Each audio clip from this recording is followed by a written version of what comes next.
Est-ce que les gens pensent qu'on les laissera dire nous croyons sans les éprouver? À partir du moment où tu as dit je crois, tu es éprouvé. C'est terminé. Tu crois en Allah fermement, tu es éprouvé. Il se peut que tu rentres chez toi et que ta maladie continue et que la douleur t'exténue. Que ton rêve le plus cher soit de pouvoir faire un soujoud, une prosternation dont tu n'as plus la capacité. Il se peut que tu aies été ensorcelé par un ennemi d'Allah ou qu'un jaloux minable t'ait jeté un mauvais œil et que la guérison tarde à arriver. Il se peut qu'aucune femme ne t'accepte en mariage. Ma sœur, il se peut qu'aucun homme pieux ne se présente pour demander ta main. Ô toi qui es marié, il se peut que tu aies des problèmes de couple, que tu sois au bord du divorce, que tu aies des problèmes d'argent et que tu ne saches plus comment faire pour nourrir tes enfants. Il se peut que tu ne trouves aucun travail et cela depuis longtemps. Il se peut que tu sois à des centaines ou des milliers de kilomètres de ceux que tu aimes pour une raison quelconque et que cet éloignement brise ton âme. Et il se peut, et c'est là l'épreuve la plus dure, que tu sois la seule personne de ta famille à laquelle Allah ait donné la vue du cœur. La vue du cœur, et que tu sois le seul à être guidé à la vérité et à vouloir obéir à Allah et son prophète sallam, et que toute ta famille te combatte, te méprise, te rabaisse, sachant que tu fais ce qui satisfait Allah tabaraka wa ta'ala et qu'ils font ce qui le met en colère. Ô toi mon frère qui a embrassé l'islam, le reconverti à l'islam, et ma sœur qui a embrassé l'islam, il se peut que vous soyez même encore plus éprouvés que cela, car vous ressentez que vous êtes parmi les vôtres comme la brebis noire dans son troupeau, alors que c'est vous qui êtes les bien-aimés d'Allah, tandis que ceux qui ne veulent pas suivre le chemin que vous avez emprunté sont dans l'égarement le plus total. Qu'Allah Azza wa Jalla les guide et guide toutes les familles de nos frères et sœurs reconvertis. Allahumma amin. Patiente mon frère, patiente ma sœur, et reçois la bonne nouvelle de notre prophète sallam qui a dit: quand Dieu veut du bien de son esclave, il lui accélère son châtiment dans ce monde. Tu préfères quoi? Les épreuves de ce bas monde, être privé d'argent, de santé, de mariage, de famille, ou plutôt avoir le châtiment fi alam al-barzakh, dans ta tombe, que tu ne puisses pas répondre à munkar et nakir, que tu passes sur le pont du sirat, tu tombes fi jahannam wal iyadu billah? Qu'est-ce que tu préfères? Qu'on accélère ton châtiment maintenant et que tu payes maintenant et tu vas au paradis direct pour une éternité, ou l'inverse? Patiente.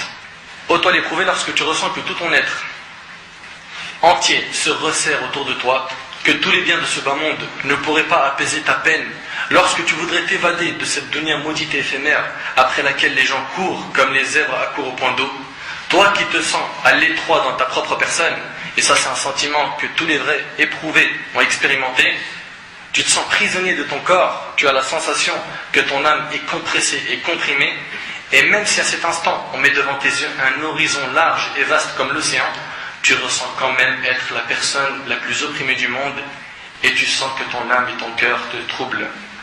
Sache, qu'après toute difficulté, Allah Azza wa Jal ouvre des portes de facilité.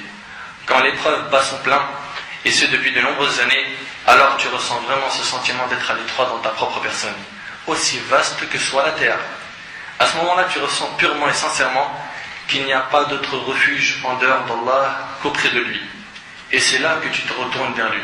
Et là, on a des gens, les frères et sœurs, c'est des saisonniers. Ils adorent Allah dans des périodes, dans des endroits.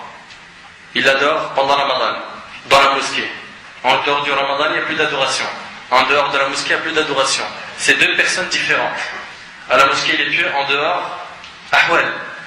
Alors que dans Sunan al-Tirmidhi, le prophète sallam dit: connais Dieu dans les moments d'aisance, il te connaîtra dans les moments de détresse.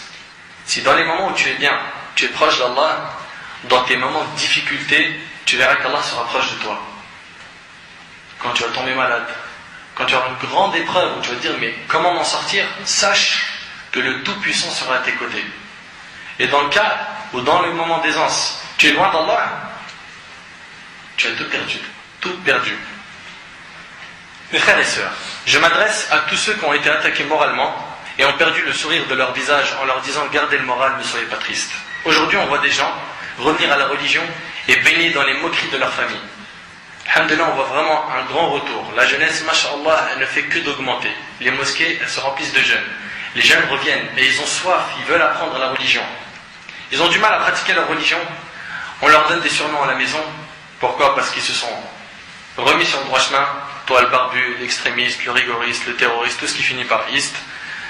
Ils sont entourés par les interdits chez eux, comme la musique, la pratique des intérêts, la médisance, l'exhibition. Des fois, c'est même de la sorcellerie. Ces gens-là, ils voient leur famille loin de l'islam, ils sont tristes. À tous ceux qui sont tristes et qui sont concernés par ce que je viens de dire, patientez. Wallahi al-azim, Allah subhanahu wa ta'ala, il vous réserve une énorme récompense. Ils veulent se marier, ces jeunes-là, mais ils n'ont pas d'emploi stable ou d'appartement et ils perdent le moral face aux épreuves de la vie et des tentations. Soyez forts et tenez le coup et sachez que votre récompense auprès d'Allah est immense, surtout que nous vivons une période de tentation très très forte. Et je m'adresse maintenant à plusieurs catégories de personnes. Je m'adresse aux sœurs qui ont eu des problèmes et des disputes interminables avec leurs parents. Dès qu'elle est retournée à la religion, elle a commencé la prière à porter le hijab, tout a basculé avec ses parents, au point où certaines sœurs ont été menacées d'être renvoyées de chez elles. Pourquoi? Parce qu'elle a porté le hijab. Et la famille, elle ne la tolère plus. Ma sœur, écoute-moi bien, toi qui es dans ce cas-là, aujourd'hui, c'est triste à dire, une musulmane peut se voir jetée à la rue par ses propres parents juste parce qu'elle porte le hijab. Si elle veut se marier, on la force à choisir un homme de son village d'origine, du bled, plutôt qu'un jeune qui pratique venant la demander dans le pays où elle vit. Comme par exemple, deux Belges qui veulent se marier, mais le père de famille veut absolument la marier avec le cousin du bled, même si c'est pas un pieux. On lui refuse tel et tel homme parce qu'il n'est pas de son origine, pas assez riche. Oh, vous qui souffrez avec vos familles, dans la pratique de la religion, sachez que le prophète sallallahu alayhi wa sallam a dit: celui qui voudra s'attacher à sa religion sera comparable à un homme qui tient une braise de feu dans la paume de sa main. Et franchement, on l'a dit cette époque. Puis il a dit: parmi ceux qui vivront dans cette époque dure, remplie de tentations, ces derniers auront la récompense de 50 hommes. On lui demanda: ô messager d'Allah, la récompense de 50 hommes, parmi eux ou parmi nous? Le prophète sallallahu alayhi wa sallam répondit: la récompense de 50 hommes parmi vous. Ceux qui s'attachent à la religion dans les périodes de tentation, ils ont la récompense de 50 compagnons. Et le hadith il est rapporté par l'imam al-Tirmidhi, Abu Daoud et Ibn Majah. Certains, parmi nos frères, prennent leur courage à deux mains et vont demander une sœur. Le père, il le regarde de haut en bas et l'envoie balader comme si c'était un mendiant ou un voleur. Car ce qui règne aujourd'hui, hélas, c'est la monnaie. Le père ne demande même plus au sujet de la piété du prétendant. Alors que selon Abu Hurayra radiyallahu anhu, le prophète sallallahu alayhi wa sallam a dit: lorsqu'un homme d'une religiosité et d'un comportement irréprochable vous fait une demande en mariage, mariez-le. Mariez-le, il a la religion, il a un comportement, mariez-le. Faute de quoi, une grande corruption se répandra sur terre, rapportée par le Tirmidhi et jugée valide par Cheikh Al-Albani rahimahullah. Mes frères et sœurs, je m'adresse à tous ceux qui se considèrent laids. Sachez que Dieu ne regarde pas les apparences, mais il regarde les cœurs et les œuvres.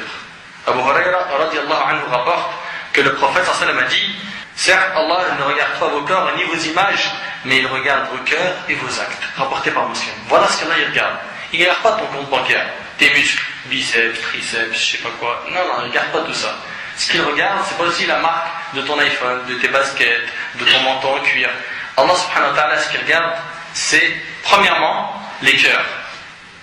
Le cœur, s'il est pur, il va faire que tous les actes de l'être humain prennent le chemin d'Allah Azza wa Jal et du prophète sallallahu alayhi wa sallam. Et si le cœur, il est rouillé, rempli de péchés, de shahawat, les passions et les désirs interdits de ce bas monde, qu'est-ce qui se passe? Il demande au corps de désobéir à Allah Azza wa Jal. Donc la première chose, c'est les cœurs. On est d'accord donc avec les gens qui disent: mon frère, le cœur c'est plus important. Mais attention, il dit: mon frère, le cœur c'est plus important, il ne fait pas la salat. Tu lui dis: prie, akhi. Il dit: akhi, il est blanc, mon cœur il est blanc, j'ai besoin de prier, il est blanc. Mais ton cœur il est blanc, c'est une bonne chose. Allah il regarde les cœurs et les actes. Et le hadith il est rapporté par Muslim. En plus de ça, qu'est-ce que tu sais que ton cœur il est blanc? Ça fait partie de la science d'Allah. Qui t'a dit que ton cœur était blanc? C'est très grave de dire ça. C'est très très grave. Et Allah subhanahu wa ta'ala a dit: Inna akramakum indallahi atqakum. Le plus noble d'entre vous auprès de Dieu est le plus pieux d'entre vous. Voilà les plus nobles chez nous. C'est qui? C'est les plus pieux. Pas ceux qui ont une belle voiture, une belle maison, et il a une femme, masha'Allah, qui est comme ceci et comme cela. Les plus nobles d'entre vous auprès de Dieu